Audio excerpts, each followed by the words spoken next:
जन्माष्टमी व्रत कथा। द्वापर युग में भोजवंशी राजा उग्रसेन मथुरा में राज्य करता था। उसके आताताई पुत्र कंस ने उसे गद्दी से उतार दिया था और स्वयं मथुरा का राजा बन बैठा। कंस की एक बहन देवकी थी, जिसका विवाह वसुदेव नामक यदुवंशी सरदार से हुआ था।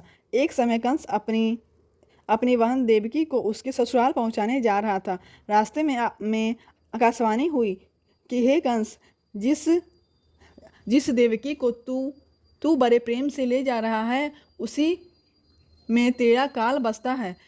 इसी के गर्भ से उत्पन्न 8वां बालक ही तेरा वध करेगा। यह सुनकर कंस वासुदेव को मारने के लिए उद्यत हुआ। तब देवकी ने उससे विनयपूर्वक कहा कि मेरे गर्भ में जो संतान होगी, मैं उसे तुम्हारे सामने ला दूंगी। बहनोई को मारने से क्या लाभ। कंस ने देवकी की बात मान ली और मथुरा वापस चला आया। उसने देवकी और वसुदेव को कारागृह में डाल दिया। वासुदेव देवकी को एक एक करके 7 बच्चे हुए और सातों को जन्म लेते ही कंस ने मार डाला। अब 8वां बच्चा होने वाला था। कारागार में उन पर कड़े पहरे बैठा दिए गए। उसी समय नंद की पत्नी यशोदा को भी बच्चा होने वाला था। उन्होंने वसुदेव देवकी के दुखी जीवन को देखकर 8वें बच्चे की सुरक्षा का उपाय रचा। जिस समय वसुदेव देवकी को पुत्र पैदा हुआ, उसी समय संयोग से यशोदा के गर्भ में एक कन्या का जन्म हुआ, जो और कुछ नहीं, सिर्फ माया थी।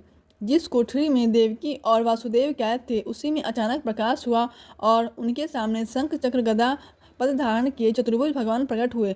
दोनों भगवान के चरणों में गिर पड़े और तब भगवान ने उनसे कहा, अब मैं पुनः नवजात शिशु का रूप धारण कर लेता हूँ।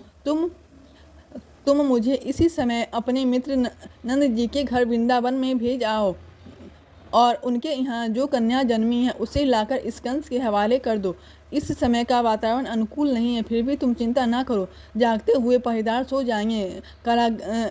कारागृह के फाटक अपने आप खुल जाएंगे और उफनती नदी अथवा यमुना को तुमको पार करने का मार्ग देगी।